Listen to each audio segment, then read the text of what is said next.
Sere People. Luar biasa sekali ya, pada kesempatan kali ini aku Agung Sahrudin kembali menemani Sere People yang ada di seluruh Indonesia dalam program Serepod. Anyway, bagi yang belum tahu program Serepod ini apa, Serepod itu adalah singkatan dari Cerebrum Podcast. Di mana di Cerebrum Podcast ini kalian akan mendapatkan berbagai informasi yang menarik, informasi yang memiliki motivasi, inspirasi di dunia pendidikan dan lain sebagainya. Sehingga kalian semua akan mendapatkan banyak sekali wawasan dan pengetahuan. Anyway, pada podcast keempat kali ini kita akan ngebahas sebuah tema, yaitu lulus SMK mau ngapain? Anyway, nah aku seperti biasa tidak sendiri, aku bakal ditemani oleh bintang tamu kita yang juga istimewa. Dia adalah seorang subject manager ekonomi. Mari kita sambut Kak Ayu. Halo Kak Agung. Halo Kak Ayu. Wow, sepertinya sudah semangat sekali ya untuk memberikan adik-adik Sere People sebuah materi. Harus semangat. Oke, sebelumnya kita mau tanya dulu ke Kak Ayu ya. Kakak gimana kabarnya? Sehat? Alhamdulillah. Kak Agung gimana? Baik? Selalu insya Allah baik dan luar biasa. Kak Ayu, mau langsung saja kita ngobrol nih tentang SMK? Oke, boleh. Oke. Wah, sepertinya Sere People sudah tahu ya bahwa pembelajaran yang ada di SMK itu 70% praktik dan 30% teori. Iya, sehingga mereka anak-anak SMK memiliki keterampilan yang lebih mumpuni gitu ya.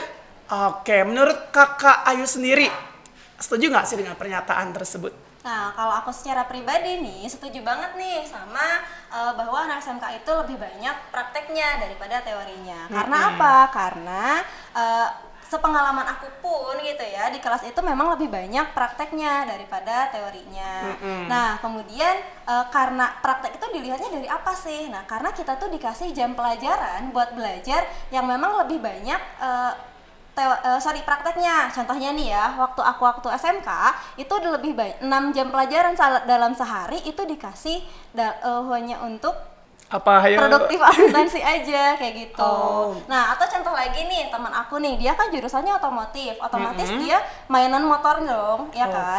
Nah, dia itu bisa dari pagi sampai jam terakhir sekolahnya dia cuma ngotak-ngatik motor aja. Dia harus tahu bagian-bagian dari motor itu sendiri buat apa, fungsinya buat apa, nanti masangnya gimana kayak gitu. Jadi memang prakteknya tuh lebih banyak daripada teori. Gitu, Kak Agung. Jadi benar ya, Sere People, bahwa anak SMK itu berarti memiliki keterampilan yang lebih mumpuni. Betul. Keterampilan yang lebih terasah gitu ya, karena mereka memang sudah fokus dari awal ke jurusan yang mereka pilih. Iya, seperti betul. kata kakak tadi ya, kalau misalnya mereka jurusan akuntansi gitu ya, berarti mereka bakal fokus di akuntansi itu sendiri, memperdalam ilmu. Wow, luar biasa banget ya. Berarti adik-adik kita di SMK seluruh Indonesia, mereka pasti memiliki kemampuan yang luar biasa juga gitu. Berbicara tentang hal gimana? Lebih terarah ya kalau misalkan SMK tuh lebih punya kompetensi sendiri gitu, karena di sekolahnya pun udah dipelajari. Oke, keren banget ya bagi kalian lulusan SMK di seluruh Indonesia. Wow, yang kedua aku pengen nanya kepada kakak ya, terkait apa sih yang kakak tahu? Kan kakak juga anak SMK ya, lulusan SMK juga ya, meskipun sekarang udah lulus kuliah, berarti udah berapa tahun yang lalu tuh? Wah, udah lama ya? Udah lama ya, ada 5 tahun yang lalu. 5 tahun yang lalu, sama berarti ya kita, cuman kita beda. Kakak SMK, aku MA. Oke, nah kemarin temen aku dari SMA gitu. Nah, menurut kakak sendiri apa sih kelebihan lulusan SMK saat ini di Indonesia? Nah, kalau saat ini pribadi sih kita ngelihat gitu ya, bahwa anak-anak SMK tuh yang pertama dia lebih kompetitif. Lebih ya kompetitif kan? Iya, lebih ya? kompetitif dibandingkan kan dengan anak SMA. Karena nggak jarang gitu ya anak SMA pun yang setelah lulus dia langsung kerja. Nah, tapi perbandingannya dengan anak SMK adalah dia sudah dibekali skill. ya kan, sudah dibekali skill yang mumpuni gitu. Jadi mereka tuh bisa lebih menang gitu karena itu. Nah, itu yang pertama. Yang kedua, mereka tuh lebih punya lebih punya pengalaman. Kenapa? Karena ketika SMK itu kan kita dibekali dengan PKL, ya kan, diberi pengalaman lewat PKL. Kita tahu gimana kondisi perusahaan, kemudian bagaimana lingkungan pekerjaannya seperti apa, kemudian job desk di lapangan seperti apa, karena ya tidak memungkiri bahwa apa yang kita pelajari di sekolah itu beda dengan kenyataan yang terjadi di lapangan. Wow, gitu. Sudah mulai agak sedikit kompleks ya pembahasan kita. Iya. Oke, berarti salah satu kelebihannya itu adalah kompetitif ya. Oke, berarti memang mereka sudah benar-benar siap untuk berada di dunia kerja gitu ya, Teh ya? Seharusnya. Karena kan memang SMK itu dipersiapkan untuk bekerja. Begitulah.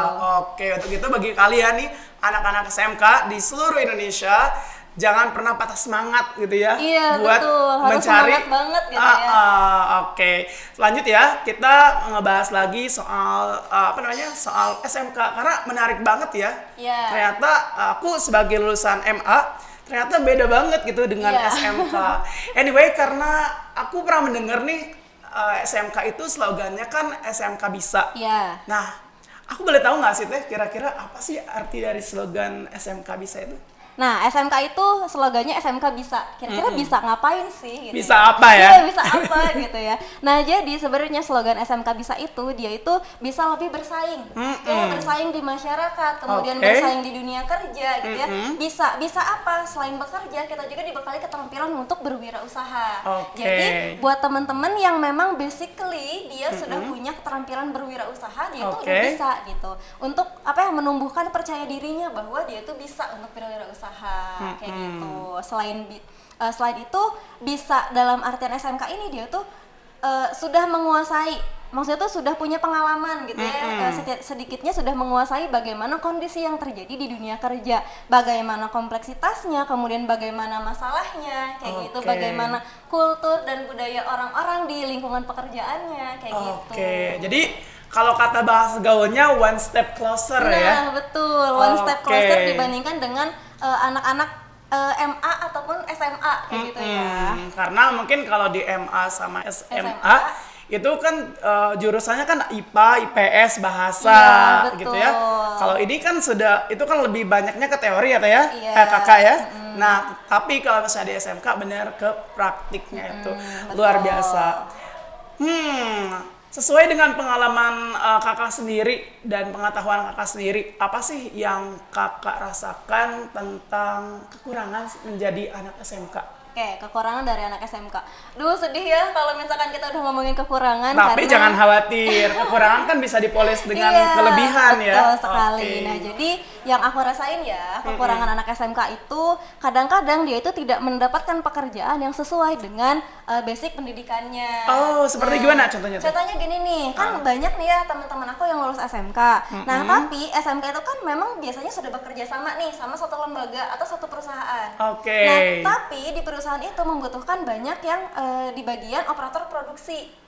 Operator produksi maksudnya kayak gimana Kak? Operator produksi itu kayak misalnya banyak ya tersebar kayak misalnya di garmen kayak gitu, atau misalnya di pembuatan atau merakit sepeda motor kayak gitu-gitu loh. Nah, jadi memang tidak sesuai dengan job desk-nya kayak gitu. Ya mungkin untuk anak SMK jurusan otomotif ataupun jurusan sepeda motor masuk ke perusahaan yang memang memproduksi otomotif lagi, yaitu mungkin masuk serumpun kayak gitu ya. Tapi apa kabar nih buat teman-teman yang dia awalnya misal jurusan arsitektur atau misalnya jurusan TKJ kemudian masuk operator produksi, yang mana dia tuh kadang-kadang pekerjaannya ya bukan menyepelekan gitu ya. Kadang-kadang kerjaannya menjahit, kemudian hanya bertugas untuk meng-QC barang. Itu kan tidak sesuai dengan apa yang sudah dipelajari di sekolah kayak gitu. Tapi bukannya meskipun dia kerja sebagai operator produksi atau sebagai tenaga kerja yang kalau kita bilang staff ya, gitu. Mungkin bisa nggak sih nanti mereka di perusahaannya itu dapat job atau dapat posisi yang lebih tinggi dari keterampilannya meskipun mereka lulusan SMK gitu Teh? Nah, kalau untuk prospek kerjanya sendiri itu tergantung perusahaannya ya. Cuman kebanyakan orang itu, apalagi kalau di perusahaannya sudah menempatkan ada SMK dan ada sarjana. Oh, betul. Jadi ada tingkat pendidikan itu mempengaruhi ya? Iya, gitu, betul. Jadi orang-orang atau apalagi HRD biasanya ya yang suka menempatkan orang-orang tuh. Nah, jadi si HRD ini tuh lebih mementingkan bahwa ya udah jenjang karirnya lebih tinggi buat S1 aja dibandingkan dengan anak SMK yang mungkin anak SMK itu pengalamannya sudah lebih tinggi daripada si sarjana tersebut. Kayak gitu. Itu jadi, sih yang aku rasa apa ya, ini tuh kayak diskriminasi banget gitu. Padahal jenjang pengalaman kerja kita tuh udah banyak. Kayak gitu udah lama gitu. Ya mungkin setiap perusahaan memiliki aturannya sendiri-sendiri ya. Kali ya. Ada memang mempekerjakan mereka lulusan SMK sesuai bidangnya. Betul. Ada yang mungkin mereka juga melihat dari segi pendidikannya. Betul. Gitu ya. Tapi apapun itu tetap terus kita semangat ya, karena tidak memungkinkan juga gitu anak SMK yang naik kayak gitu. Jenjang karirnya lebih tinggi kayak gitu. Tapi gimana? Karena aku juga punya pengalaman nih. Gimana? Ya. Jadi punya pengalaman nih. Aku pernah magang di salah satu perusahaan nih. Nah, aku kan sebagai lulusan SMK di situ. Ya kan? Nah, sedangkan di situ sudah ada senior aku yang memang dia tuh sarjana nih. Nah, kemudian sarjana itu keluar digantikan lagi dengan sarjana yang baru. Nah, otomatis posisinya di situ aku yang lebih dulu kan dibandingkan dengan sarjana itu sendiri. Nah, kemudian aku tuh diberi pilihan sama HRD-nya. Kamu mau kuliah lagi enggak? Atau misalnya mau tetap seperti ini dengan konsekuensi yang tidak akan ada kenaikan gaji yang tinggi. Jadi ada kenaikan gaji tapi tidak seperti kenaikan gaji yang diberikan pada sarjana. Ya tetap ya, Serap People, bahwa pendidikan itu mempengaruhi gaji juga, mempengaruhi tingkat pendapatan kita gitu ya. Tapi jangan khawatir juga, meskipun pendapatan kita kan sekarang sudah diatur oleh ini ya, Ada UMK ya. Jadi mungkin mereka juga belajar UMK nggak sih, belajar sistem gaji nggak sih di SMK kayak gitu. Bisa dikasih tahu nggak sih sama gurunya mungkin? Nah, kalau untuk standar gaji untuk anak-anak SMK itu memang tidak dipelajari ya di sekolah. Karena memang itu kembalikan lagi ke perusahaannya, tergantung nih, ada perusahaan yang memang menyamaratakan antara anak SMA dan sarjana. Yang terpenting di posisinya gitu ya. Yang penting posisi dan skillnya tuh dia mumpuni. Gitu. Atau ada juga yang memang ya udahlah anak SMK gajinya mungkin tidak akan sebesar yang didapat sama sarjana kayak gitu. Serap People, seru banget ngedengerin cerita sama ngedengerin wawasan dari kakak kita satu ini ya. Karena beliau tuh sudah banyak banget pengalaman sama wawasan terkait dari SMK, terkait dari banyak hal gitu ya. Makanya beliau jadi subject manager di bidang ekonomi. Jadi bagi kalian yang yang membeli paket kita gitu ya di Cerebrum, pasti kalian tahu dong bahwa ekonominya keren-keren, soal-soalnya bagi ini nih yang membuatnya, penciptanya gitu ya. Ketika tadi kita berbicara tentang SMK, tentang prospek kerja mereka gitu ya. Kan tadi kakak bilang bahwa di SMK itu sudah ada BLK atau penyalur, atau di SMK itu memang sudah bekerja sama dengan perusahaan gitu ya. Nah, sebenarnya yang kakak tahu untuk saat ini gitu ya, apakah itu sudah efektif gitu untuk merekrut mereka sehingga mereka menjadi tenaga kerja yang benar-benar mendapatkan haknya gitu? Kalau misalkan dilihat nih dari prospek kerjanya, berarti kan balik lagi prospek kerja ya. Betul. Nah, kalau misalkan dilihat dari prospek kerja, apalagi aku SMK berarti sudah 5 tahun yang lalu ya, dibandingkan dengan sekarang itu udah jauh lebih maju gitu, karena peluang untuk lebih banyak peluang-peluang yang diberikan kepada anak SMK untuk mereka lebih bereksplorasi kayak gitu. Tapi ya mungkin tidak untuk semua posisi, ya kan? Tidak untuk semua posisi, dalam artian hanya beberapa posisi saja yang memang diberikan kepercayaan itu tuh bisa sama anak SMK, dipegang sama anak SMK kayak gitu.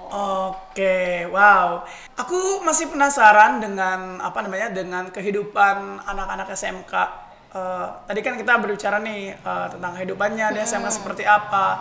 Kira-kira ada nggak sih, kan kalau misalnya aku nih, dulu aku sebagai anak MA gitu ya, sebagai anak MA kita dapat sebuah stigma dari masyarakat gitu ya. Wah, anak MA itu anak yang hebat dalam bidang agama. Sudah pasti dong belajar ilmu hadis, ilmu Quran, sudah belajar fikih dan bahasa Arab, pasti sudah jago di bidang agama. Nah, kira-kira aku pengen tahu dong, ada nggak sih stigma yang kakak rasakan selama menjadi anak SMK atau lulusan SMK itu sendiri? Oh, itu ada banget, Kak.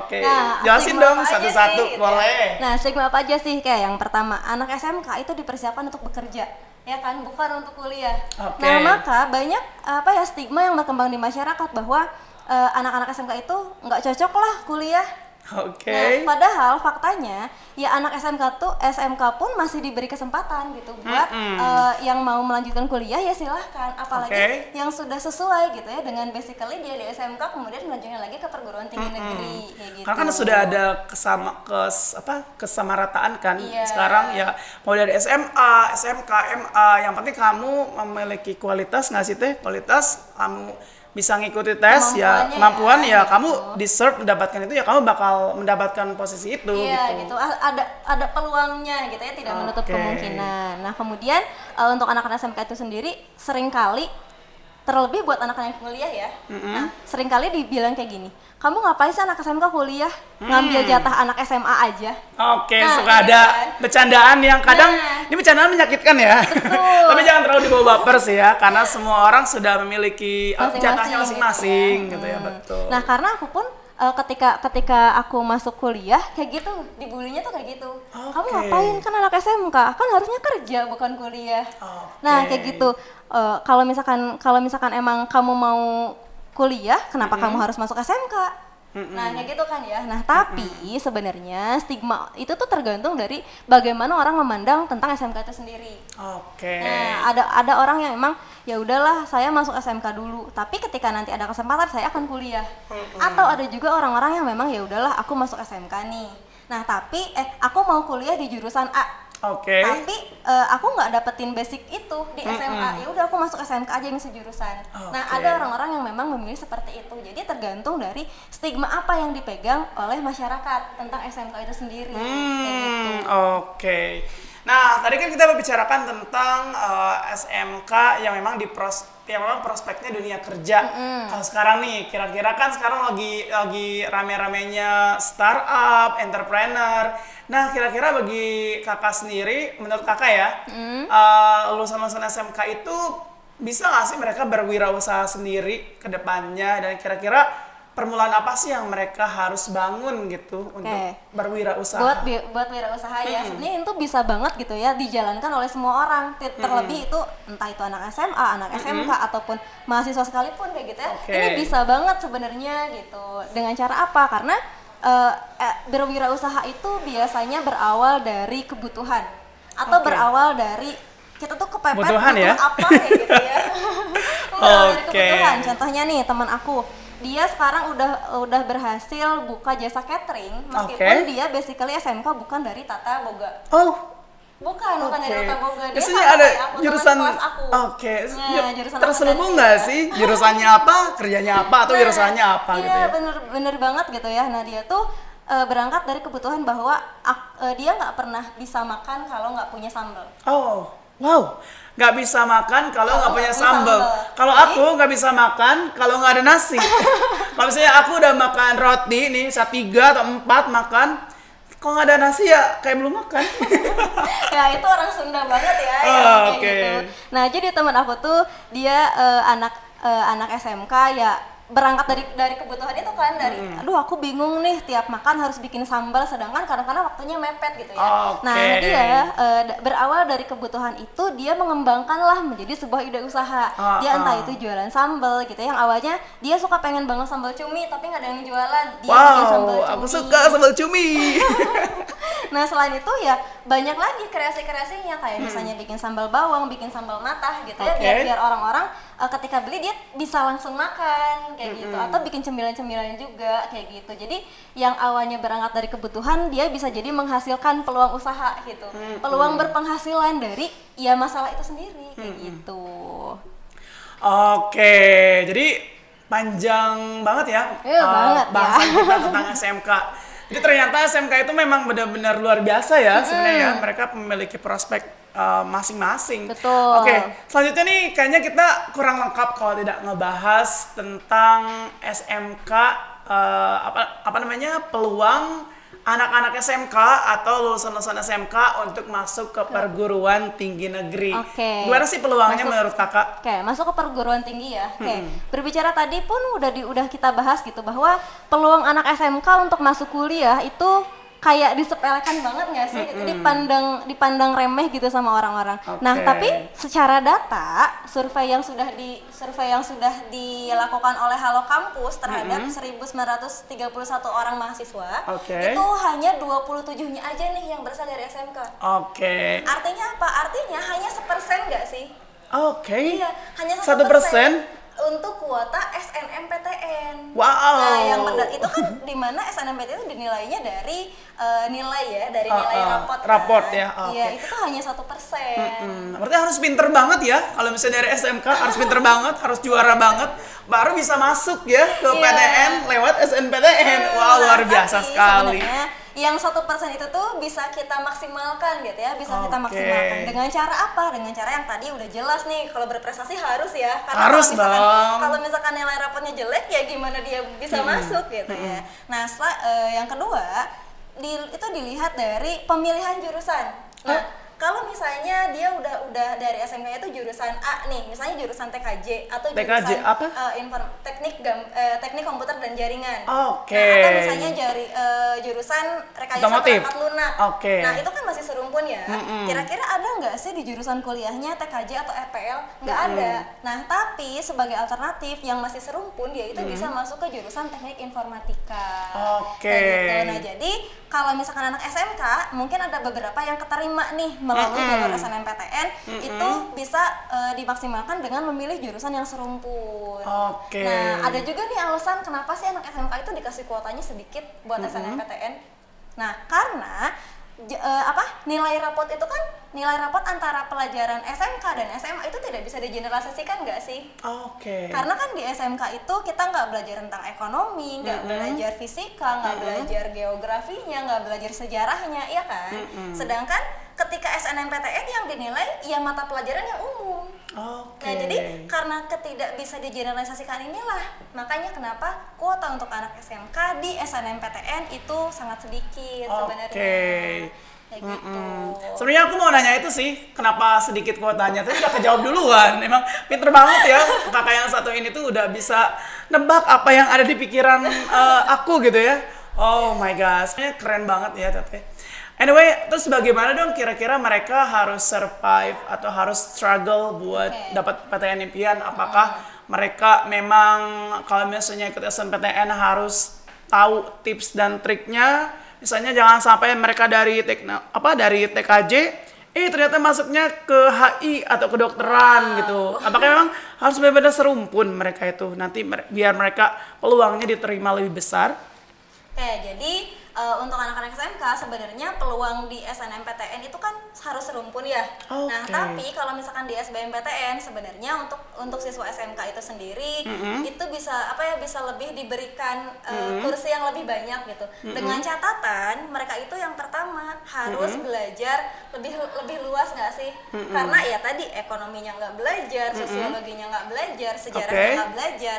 Tapi ketika UTBK ya itu yang diujiankan, ya kan? Nah, selain itu kalau misalkan di UTBK kenapa sih kuota untuk SMK itu lebih besar? Karena itu melihat dari hasil tes. Murni hasil tes ya, dari hasil kecerdasan kita ya. Betul. Jadi itu tidak mempertimbangkan bahwa kamu anak SMK jangan masuk ya. Nah, nggak kayak gitu. Nah, tapi ya kalau mau milih jurusan juga yang harus sesuai sama basically apa yang kita mampu kayak gitu ya. Karena apa? Karena ya jangan sampai awalnya misal anak otomotif nih, tiba-tiba SMK-nya pengen kedokteran. Nyambung nggak tuh? Tapi ada kemungkinan nggak sih dia diterima? Nah, kalau untuk kedokteran sendiri nggak bisa nih kalau misalkan dia masuk dari SMK, sekalipun itu SMK kesehatan. Nah, jadi ya kalau misalkan mau masuk kedokteran, ya kamu harus dari SMA yang benar-benar nilainya tinggi gitu ya kalau buat kedokteran sih kayak gitu. Jadi tapi kalau misalkan kamu masih mau masuk kayak kebidanan, kemudian kayak perawat, itu biasanya masih bisa. Jadi bagi kalian yang lulusan SMK, mungkin yang tahun ini tidak berhasil masuk SNPTN atau tidak berhasil masuk PTN kalian lewat jalur TBK, mungkin salah satunya adalah kesalahan ketika kalian memilih jurusan ya. Iya, betul. Karena tadi kan kata teteh lagi apa Sunda banget ya.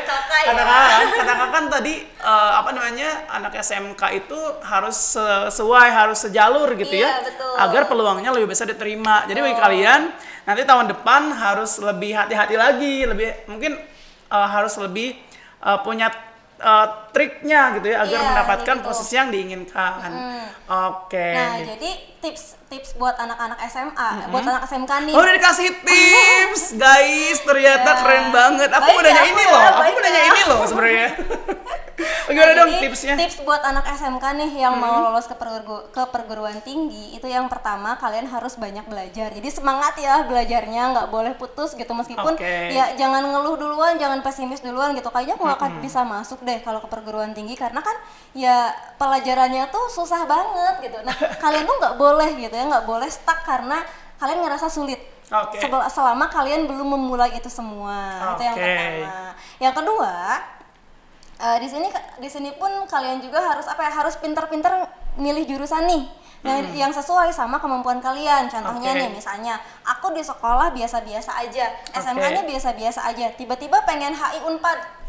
Nah itu kan kalau HI Unpad dilihat dari ininya pun banyak gitu ya, tinggi di nilainya tuh. Jadi harus sesuai peminatnya dengan tinggi ya? Peminatnya tinggi, kemudian nilainya pun tinggi gitu ya. Nah, jadi kalian pun harus menyesuaikan kemampuan kalian dengan sekira-kira hasil tes kalian itu rata-rata berapa. Nah, kalau misalkan di Cerebrum nih, kita punya yang namanya program Cere Personality, di mana Cere Personality ini tuh bisa melihat atau merekomendasikan jurusan-jurusan yang sesuai dengan kalian, yang sesuai dengan kemampuan kalian kayak gitu, biar nantinya nggak salah jurusan atau misalnya nggak keterima UTBK gara-gara salah nih milih PTN-nya kayak gitu, karena nggak sesuai, nggak nyampe nilai kitanya. Kayak gitu Kak Agung. Langsung ya kita dikasih sebuah program atau sebuah sebuah tes, ya bisa dibilang sebagai tes ya, yang buat merekomendasikan jurusan-jurusan kalian. Betul, yaitu ada Cere Personality. Nah, seperti yang kakak tadi bilang ya, Cere Personality itu penting banget buat kalian, ngebantu kalian banget gitu ya buat menuju PTN kalian. Anyway, karena di Cerebrum ini ada sebuah slogannya, yaitu belajar saja tidak cukup ya. Jadi kamu semua atau Cerebrum dimanapun kalian berada di seluruh Indonesia, kalian boleh banget ikut tryout berkelanjutan di Cerebrum. Karena TO di sini tuh beda banget dengan yang lain, apalagi kalian misalnya anak-anak SMK nih.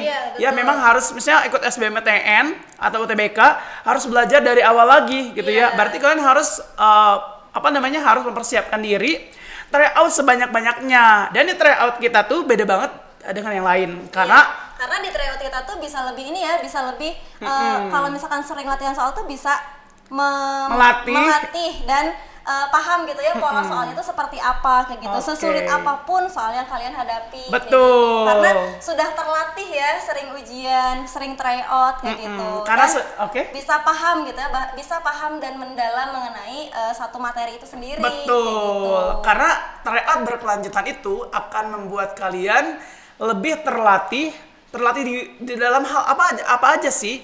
Pertama kecepatan, kedua ketepatan, ketiga adalah ketelitian. Jadi kalau misalnya ngisi SBMPTN atau UTBK, kalian harus benar-benar punya kecepatan, ketepatan, dan ketelitian itu sudah harga mati gitu ya. Dan jika kalian mengikuti program ini, maka kalian itu insya Allah gitu ya akan memaksimalkan nilai kalian sehingga kalian bisa mendapatkan PTN impian. Dan kenapa kalian juga harus menggunakan paket premium di Cerebrum kita karena jumlah tipe soalnya lebih dari 30.000. Kebayang nggak sih Kak 30.000 tipe soal? Itu harus dipelajari dalam sekali ujian, kebayang nggak sih? Betul. Susah banget ya. Banget susahnya gitu ya. Oke, tapi di sini tuh 30 ribu tipe soalnya tuh sudah ada soalnya, sudah ada pembahasannya. Yang paling penting adalah tips dan triknya. Oke, jadi ketika kalian tadi ikut seri personality, maka kalian sudah tahu nih ya kemana arah kalian. Kalian ikut juga tryout di Cerebrum, kemudian kalian mendapatkan tipe-tipe soal yang luar biasa. Nah, kalau misalnya kalian mempersiapkannya baik gitu ya, misalnya persiapannya dalam sebulan atau 2 bulan, apa namanya? Itu menurut aku sih susah, nggak akan maksimal gitu. Nah, jadi buat teman-teman jangan lupa ya untuk berlangganan paket premium di Cerebrum karena kalian tuh bisa dapat latihan soal yang banyak banget untuk mempersiapkan UTBK kalian tahun depan. Oke. Dan untuk linknya ada di deskripsi di YouTube kita. Dan kalian juga boleh nge-follow akun Instagram cerebrum.id. Kalian bebas banget bertanya seputar apapun ya, seputar program Cerebrum atau promo-promo menarik di Cerebrum karena kita tuh tidak hanya memberikan kalian soal-soal gitu, tapi benar-benar pembahasannya. Ketika misalnya kalian bingung, kita ada program kayak seri personality, ada. Kalau misalkan kalian belum tahu nih apa namanya tuh kampus-kampusnya, kita kampus-kampusnya kayak apa ya. Nah, di situ juga ada seri journey yang ngejelasin bagaimana kondisi kampus. Betul. Gitu. Oke, jadi kalian semua bisa mendapatkan hal yang inspiratif dan Cerebrum akan menjadi jalan buat kalian semua untuk menggapai PTN impian. Oke. Wow, kita tadi udah berbicara tentang Cerebrum ya. Maksudnya tentang Cerebrum banyak hal. Sekarang karena waktunya sudah mepet banget ya. Oke, aku mau bertanya nih pertanyaan terakhir ya. Sebenarnya aku nggak mau berakhir ya. Oke. Sayang banget ya harus berakhir. Oke, kira-kira dari kakak sendiri ada closing statement nggak atau ada semangat nggak buat Sere People dimanapun berada, terutama mereka nih yang anak-anak lulusan SMK gitu. Nah, jadi buat anak-anak SMK semangat ya. Nah, mungkin masalah yang dihadapi sama anak SMK bukan masalah skill, tapi masalah percaya diri, ya kan? Percayalah bahwa percaya diri itu akan timbul ya mengiringi kesuksesan kalian seiring dengan usaha kalian karena usaha tidak akan pernah mengkhianati hasil. Jadi semangat ya untuk selalu berusaha meskipun usaha kalian harus lebih besar dari anak-anak SMA. Oke, luar biasa banget ya. Jadi tiada hasil yang mengkhianati usaha atau usaha yang mengkhianati hasil. Oke, usaha yang mengkhianati hasil. Jadi tetap ya kalian perlu juga struggle. Jadi sebenarnya mau SMA, SMK atau MA, kalau misalnya memang sudah kalian ada di dunia mau profesional, tetap harus struggle. Ya, karena tantangan itu datang untuk mendewasakan diri ya. Betul. Wow, Sere People dimanapun kalian berada, aku ucapkan terima kasih banyak ya udah mendengarkan podcast kita dan udah menyaksikan podcast kita. Nah, karena ini sudah mau berakhir, aku mau mengucapkan terima kasih banyak nih buat Kak Ayu yang sudah hadir pada kesempatan kali ini. Ya, udah berbagi tentang pengetahuan SMK dan lain sebagainya yang sangat luar biasa sekali. Oke, Sere People dimanapun kalian berada, aku mengucapkan terima kasih banyak sekali lagi dan sampai jumpa pada podcast selanjutnya. Terima kasih, bye.